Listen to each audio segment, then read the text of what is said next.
اصل میں طریقہ بہت ساروں کا یہی چلتا آ رہا ہے کہ اگر کسی بات کا انکار کرنا ہو تو اس کو غلط پس منظر کے اندر بیان کر دیا جائے، اصل واقعہ بھی لوگ سنیں تو وہ کہیں کہ یہ تو واقعہ ٹھیک نہیں ہے۔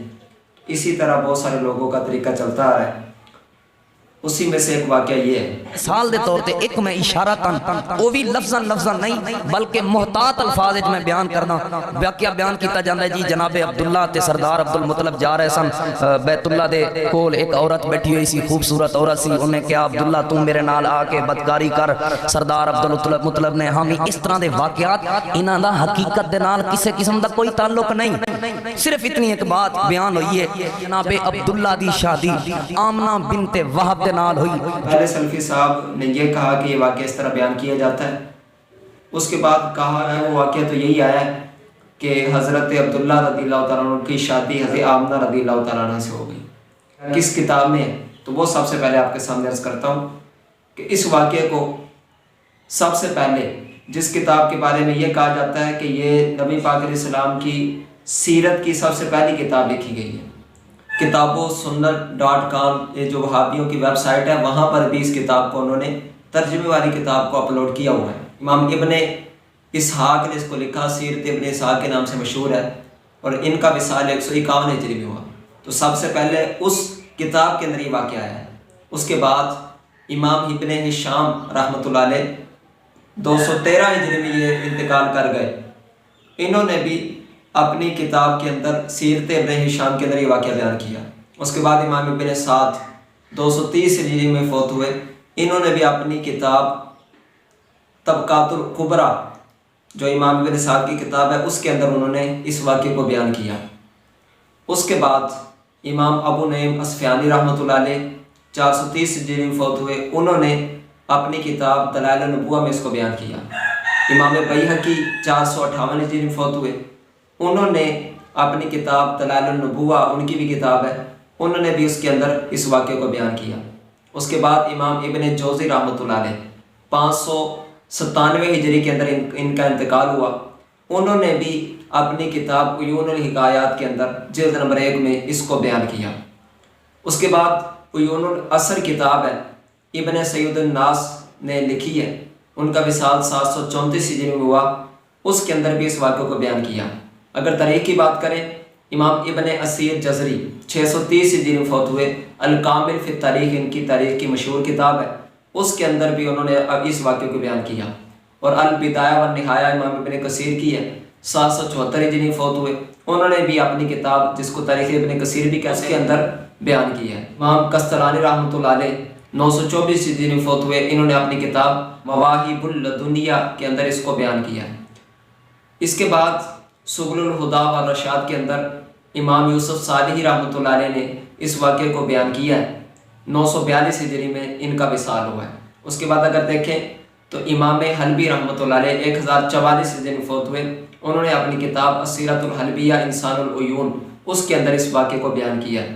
اس کے بعد اگر دیکھیں تو شیخ عبدالحق محدث دہلوی رحمۃ اللہ علیہ 1052 ہجری میں ان کا وصال ہوا ہے، آپ نے اپنی کتاب مدارج النبوہ کے اندر اس واقعے کو بیان کیا۔ اس کے بعد امام زرقانی رحمۃ اللہ علیہ مواہب الدنیا کی شرح لکھی ہے، شرح زرقانی، اس کے اندر بھی اس واقعے کی تفصیل بیان کی، اور اس کے علاوہ تقریباً جو سیرت پر یعنی تفصیل سے کتابیں لکھی گئی ہیں ان سب کے اندر یہ واقعہ موجود ہے۔ بہت سارے علماء نے جو اس واقعے کے اندر نام کا اختلاف ہوا یا جو ذہن کے اندر سوالات پیدا ہوتے ہیں، بہت ساروں نے اس کا جواب دیا اور کسی نے انکار نہیں کیا۔ واقعہ کچھ یوں ہے کہ حضرت عبداللہ رضی اللہ تعالیٰ عنہ آپ اپنے والد حضرت عبدالمطلب کے ساتھ جا رہے تھے، اور یہ ان کا نکاح کروانے کے لیے حضرت عبدالمطلب ان کو بنو زہرہ قبیلے کی طرف لے جا رہے تھے۔ رستے کے اندر خانہ کعبہ کے قریب سے گزرے تو ایک عورت نے حضرت عبداللہ رضی اللہ تعالیٰ عنہ آپ کو اپنی طرف بلایا، دعوت دی، ان کو برائی کی۔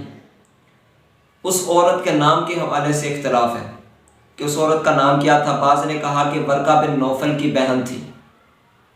تو ورقہ بن نوفل یہ بہت بڑے عالم تھے اور انہوں نے تورات انجیل پڑھی ہوئی تھی، تو ان سے ان کی بہن نے سنا ہوا تھا کہ آخری نبی جو آئیں گے ان کا نور ان کے والد کی پیشانی میں چمکے گا اور وہ بنو ہاشم کی اولاد میں سے ہوں گے۔ بعض نے کہا کوئی دوسری عورت تھی، لیکن اس نے بھی یہ جان لیا تھا، اس کو پتہ تھا کہ یہ آخری نبی کے والد کی نشانی یہ ہے کہ ان کی پیشانی میں نبی پاک علیہ السلام کا نور چمک رہا ہوگا۔ حضرت عبداللہ رضی اللہ عنہ کی پیشانی میں نور چمک رہا تھا۔ حضرت عبداللہ سے کہا کہ 100 اونٹ لے لو اور میری خواہش پوری کرو۔ تو حضرت عبداللہ رضی اللہ تعالیٰ عنہ آپ نے انکار کیا اور کہا کہ میرے والد ساتھ ہیں اور میں جدا نہیں ہو سکتا۔ یہاں پر بہت ساروں نے اعتراض کیا کہ یہ کیسے ہو سکتا ہے کہ حضرت عبداللہ رضی اللہ تعالیٰ عنہ گناہ کی طرف مائل ہوں، تو وہ مائل بالکل نہیں ہوئے تھے۔ امام زرقانی رحمۃ اللہ علیہ آپ نے اس کی تفصیل بیان کی ہے کہ وہ صرف ٹالنے کے لیے بات کی تھی کہ اپنے والد کے ساتھ ہوں۔ اس کے بعد آپ نے شعر بھی پڑھے کہ حرام کی طرف جانے سے بہتر مرنا ہے، تو لہٰذا یہ آپ کی پاک دامنی کی دلیل ہے۔ برائی کی دعوت دینا کسی پاک دامن کو، یہ تو قرآن پاک میں موجود ہے۔ حضرت یوسف علیہ السلام کو برائی کی دعوت دی گئی لیکن آپ مائل نہیں ہوئے۔ اسی طرح حضرت عبداللہ رضی اللہ تعالیٰ عنہ رب تعالیٰ نے آپ کو محفوظ رکھا۔ حضرت آمنہ رضی اللہ تعالیٰ عنہ سے نکاح فرمایا۔ اس کے بعد جب دوبارہ اس عورت کے پاس سے گزرے تو آپ نے پوچھا کہ پہلے تو تم مجھے برائی کی دعوت دیتی تھی، اب کیوں نہیں دی؟ بہت ساروں نے یہاں پر غلط معنی بیان کرنا چاہا۔ حضرت عبداللہ رضی اللہ تعالیٰ عنہ ان کے ساتھ برائی کے لیے تیار ہو گئے تھے، یہ بالکل غلط ہے، اس طرح کی کوئی بات نہیں، بلکہ پہلے آپ گزرے تھے، اس نے دعوت دی تھی اور 100 اونٹوں کی پیشکش بھی کی تھی، تو آپ حیران تھے کہ آخر وجہ کیا ہے۔ تو اب چونکہ اس نے آپ کی طرف توجہ نہیں کی تھی تو آپ نے اب پوچھا، اس نے جواب دیا میں کوئی غلط عورت نہیں، پاک دامن عورت ہوں، لیکن میں نے آپ کی پیشانی میں نور چمکتا دیکھا تھا، اس نور کو پانے کے لیے میں نے آپ کو دعوت دی، لیکن اب وہ نور نظر نہیں آ رہا۔ میرے جانے کے بعد آپ نے کیا کیا؟ تو آپ نے کہا کہ میں نے اپنی زوجہ سے ہم بستریت کی، تو لہٰذا وہ نور منتقل ہو گیا۔ سلفی صاحب کہہ رہے ہیں کہ بیت اللہ دے کول ایک عورت بیٹھی ہوئی سی، خوبصورت عورت سی، انہیں کہا عبداللہ تم میرے نال آ کے بدکاری کر۔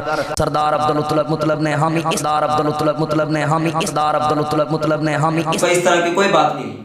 حضرت عبداللہ رضی اللہ تعالیٰ عنہ کو رب تعالیٰ نے محفوظ رکھا۔ آج تک جتنی بھی سیرت پر کتابیں لکھی گئیں، وہ امام ابن اسحاق سے لے کر شرح الزرقانی تک یا اس کے بعد تک کسی نے بھی اس واقعے کا انکار نہیں کیا اور اس کو غلط قرار دیا۔ ہاں اب کچھ سعودی محقق اس طرح کے پیدا ہو گئے اور بر صغیر کے اندر وہابی کہ انہوں نے اس واقعے کا انکار کرنا چاہا۔ وجہ یہ تھی کہ اس کے اندر نبی پاک علیہ السلام کے والد کی پیشانی میں چمکتے ہوئے نور کا ذکر تھا، تو ان کو یہ فکر لاحق ہو گئی کہ اگر ہم اس واقعے کو مان جائیں تو پھر کہیں نور کا ثبوت ہی نہ ہو جائے۔ حالانکہ ان کو یہ سمجھنا چاہیے کہ نور کے ثبوت کے لیے ہمارے پاس یہ کوئی بڑی دلیل نہیں کہ اگر اس کا انکار تم کر دو گے تو یہ نبی پاک علیہ السلام کا نور ثابت نہ ہوگا۔ بڑی دلیل تو قرآن پاک کی آیت ہے قد جاءکم من اللہ نور و کتاب مبین، کہ تحقیق تمہارے پاس اللہ کا ایک نور، اللہ کی طرف سے ایک نور اور روشن کتاب آئی ہے۔ تو لہٰذا اس واقعے پر بنیاد نہیں ہے نور کی، لہٰذا اس غلط فہمی سے نکل جانا چاہیے۔ اب عرب محققین کے عجیب و غریب قسم کے اعتراضات ہیں۔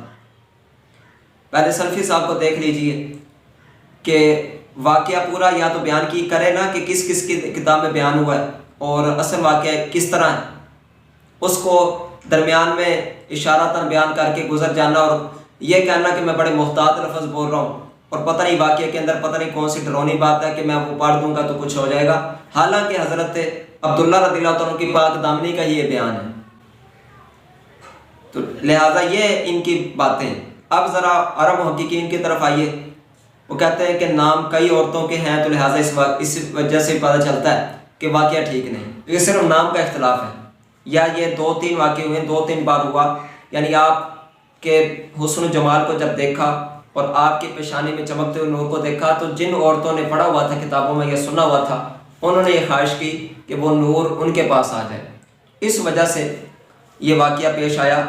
ایک عرب محقق کہتا ہے الکامل فی التاریخ کے نیچے اس نے حاشیہ لکھا تو اس کے اندر کہہ رہا تھا کہ یہ کیسے ہو سکتا ہے کہ نبی پاک علیہ السلام کے والد اپنی زوجہ کے پاس جائیں اور ان سے ہم بستری کے بعد فوراً لوٹ آئیں اور پھر اس کو برائی کی دعوت دیں اس عورت کو اور اس سے کہیں کہ میرے ساتھ زنا کرو معاذ اللہ ثم معاذ اللہ۔ یہ خود واقعے کو غلط انداز میں ڈال کر اور پھر غلط انداز میں ڈال کر اس کا انکار کرنے والی بات ہے۔ یہ کس نے لکھا ہے؟